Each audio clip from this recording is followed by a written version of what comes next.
Have you ever felt so empty inside that you were ready to open your heart to anyone just to fill that void? When the need to be loved and to belong, the third level of Maslow's hierarchy of needs, becomes the most powerful driving force, you can easily become a target for opportunists. In today's video on the Elderly Wisdom Stories channel, we will explore the deep causes of loneliness after 50, the concept of evenly yoked in relationships, and the financial exploitation warning signs you cannot ignore. Stay until the end of the video, as I will share practical tips to help you protect yourself and build safe, lasting relationships. Have you ever been in or witnessed a situation like this? Please leave a comment below so we can discuss and protect ourselves together. First, imagine Mrs. Evelyn and Mr. Robert, a couple who spent their whole lives nurturing the dream of a perfect retirement together.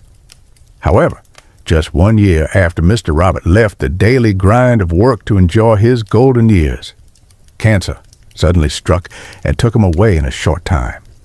That moment not only erased all the plans for travel, world exploration, or even just simple afternoon sipping tea on the porch, but also left an invisible emotional void, causing Mrs. Evelyn to fall into a deep sense of loss. Next, no one can be fully prepared for this emotional shock. Research by the National Institute of Mental Health, NIMH, shows that an estimated 60% of people who lose a spouse fall into severe depression within the first 2 years after their partner's death. This explains why, although Mrs. Evelyn was well cared for by her children materially, she still had to face persistent loneliness and a feeling of lost direction every evening as dusk fell.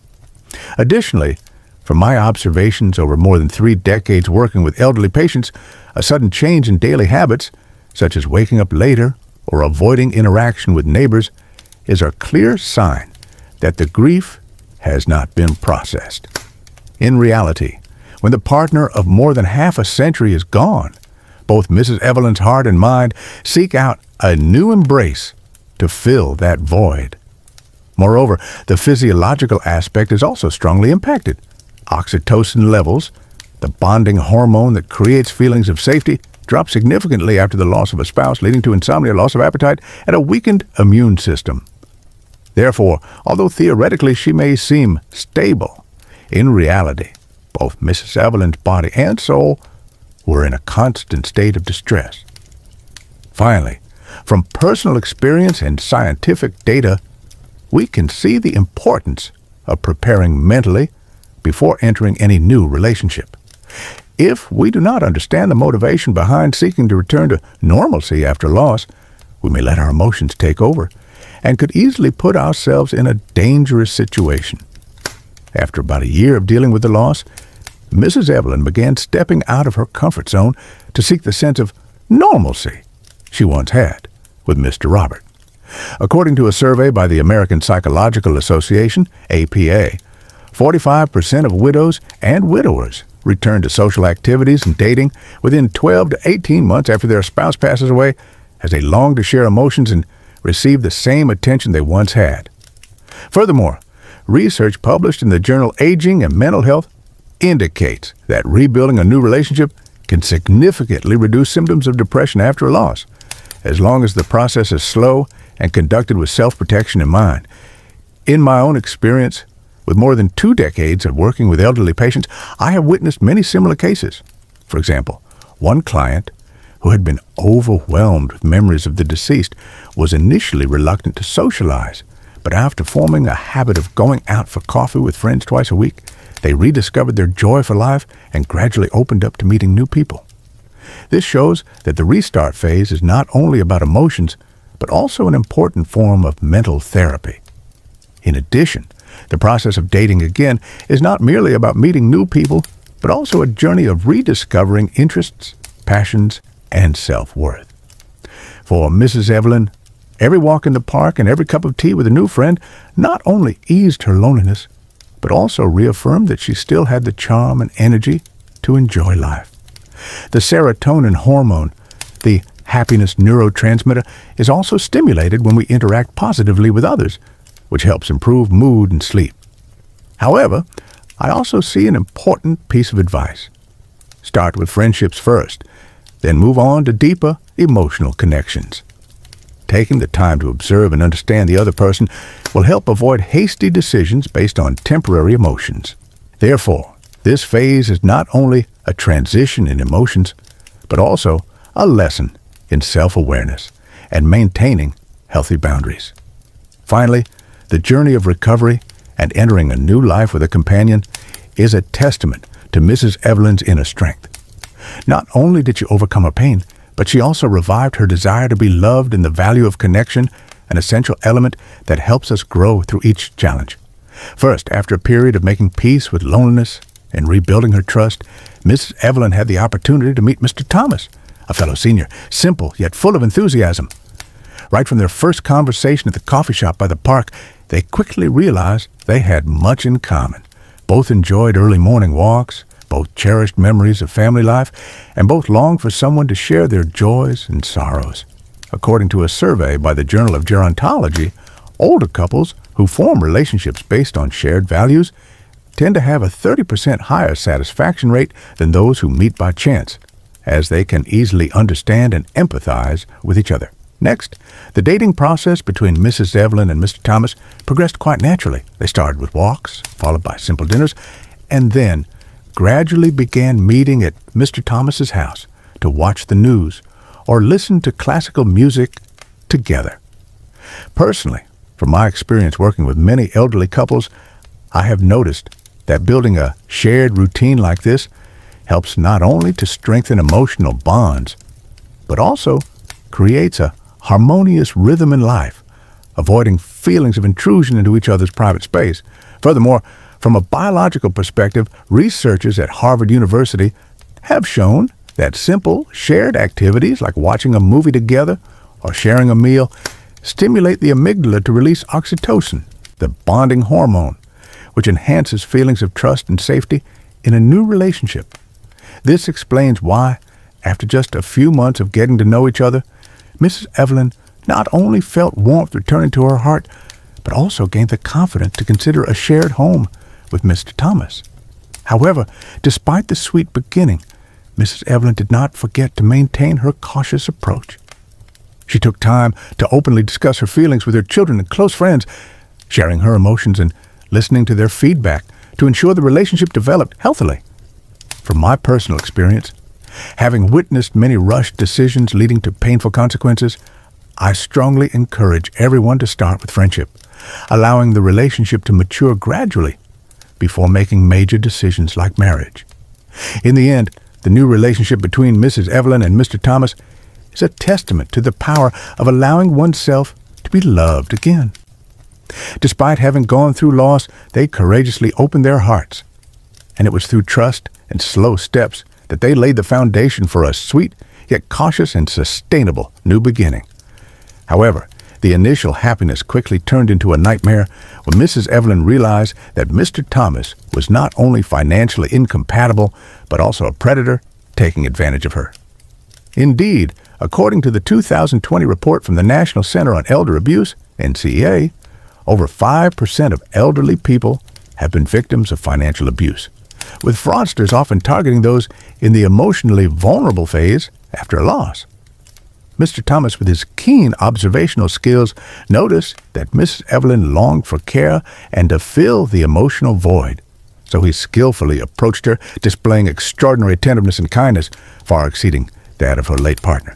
However, beneath this warm mask, his intentions were coldly calculated.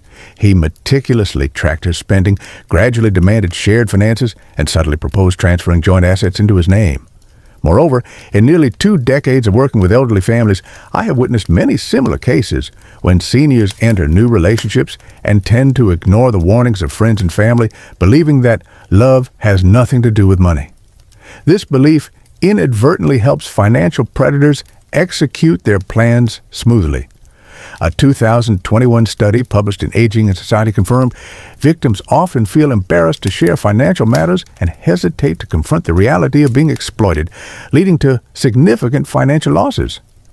For Mrs. Evelyn, after only a few months of living together, a large portion of the savings she had accumulated throughout her life disappeared, eventually forcing her to file for divorce at 70 and bear the responsibility of monthly alimony for Mr. Thomas. an unexpected outcome that no one would wish to experience. Finally, financial crises are not only about losing money, but also about a wound to the heart that is not easily healed. I encourage everyone in the second phase of life to be highly cautious before sharing assets. Carefully consider the matter. Consult a lawyer and establish a prenuptial agreement if necessary. Only then can you truly maintain control over your life and avoid unfortunate financial tragedies, ensuring that a new relationship does not become a burden, both materially and emotionally. First, the concept of being evenly yoked, as introduced by Dr. Johnson, illustrates a fundamental principle in any relationship. Only when both sides are financially and emotionally compatible can they move forward together without one party bearing too much pressure. According to a study published in the Journal of Financial Therapy, couples with similar income levels and spending habits tend to maintain long-term happiness, 25% longer than couples with significant financial disparities. This shows that balance is not only a theoretical concept, but is also backed by real data. Next, when applying this principle to the case of Mrs. Evelyn and Mr. Thomas, we can easily see a profound imbalance. Mrs. Evelyn spent her life accumulating wealth, while Mr. Thomas caught up too quickly by exploiting her compassion. Therefore, instead of becoming an equal partner, the concept of being evenly yoked warns that when one side is too weak, the stronger side, in this case, Mrs. Evelyn, will quickly bear the burden of all the expenses and legal complications when they divorce. Furthermore, my personal experience of over 2 decades advising elderly clients reveals that when one side is not strong enough to pull, the relationship quickly shifts from harmony to pressure. For example, sharing travel costs or birthday gifts is a normal practice, but if one person always has to carry the costs, financial strain will inevitably become apparent early on. According to relationship expert Dr. Helen Fisher, openly discussing financial plans before the relationship deepens is an effective way to ensure both partners understand their expectations and responsibilities. Thus, applying the evenly yoked principle goes beyond just comparing bank balances. It requires honesty and transparency in managing money. You need to ask your partner about their spending habits, debts, and their views on saving and investing. This is the first step in ensuring that when you plow together, no one gets left behind.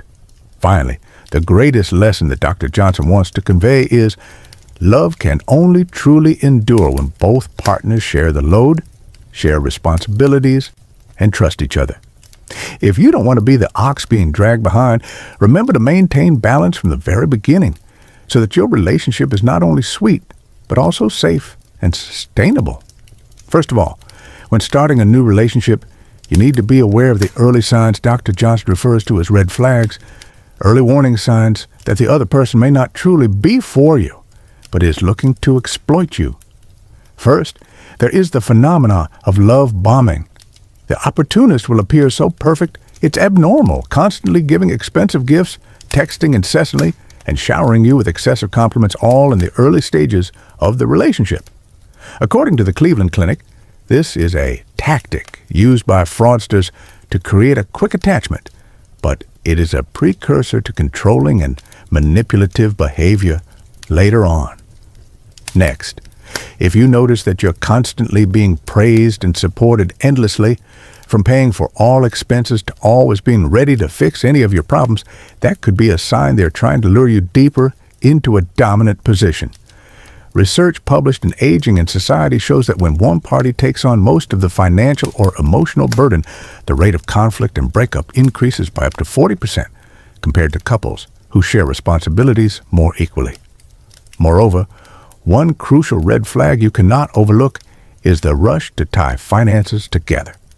If the other person quickly suggests joint assets, creating a 2-person account, or urges you to sign legal agreements regarding money, you need to stop and think.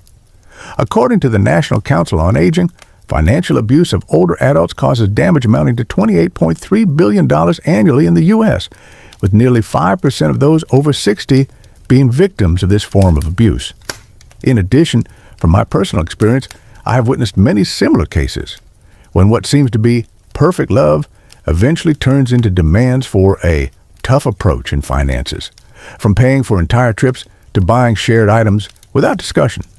The psychology of not wanting to reject affection after loss often leads many older adults to overlook advice from friends and family, pushing them into a position of losing control.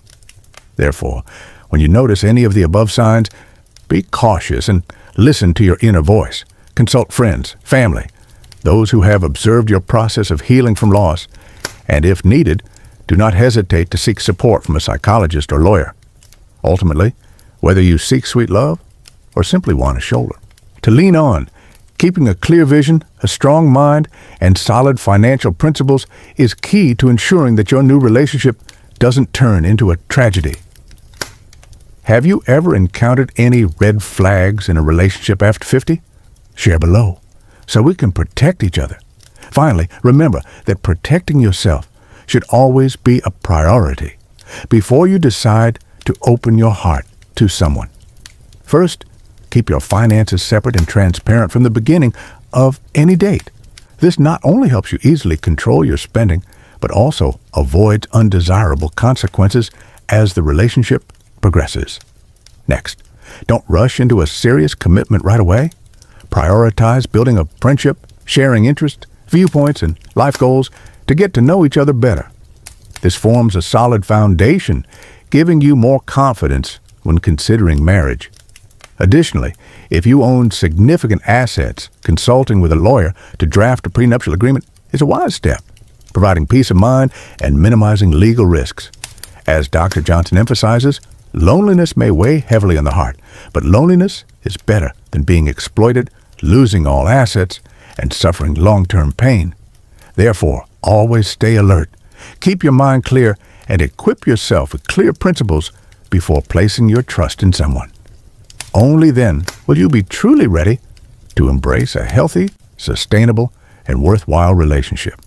If you found this content helpful, don't forget to like, share, and subscribe to the Elderly Wisdom Stories channel to avoid missing future videos on how to protect yourself and build happiness after 50. Lastly, I'd love to hear from you. Do you have any other principles to protect yourself when entering a new relationship? Leave your comments below so we can exchange ideas and support one another.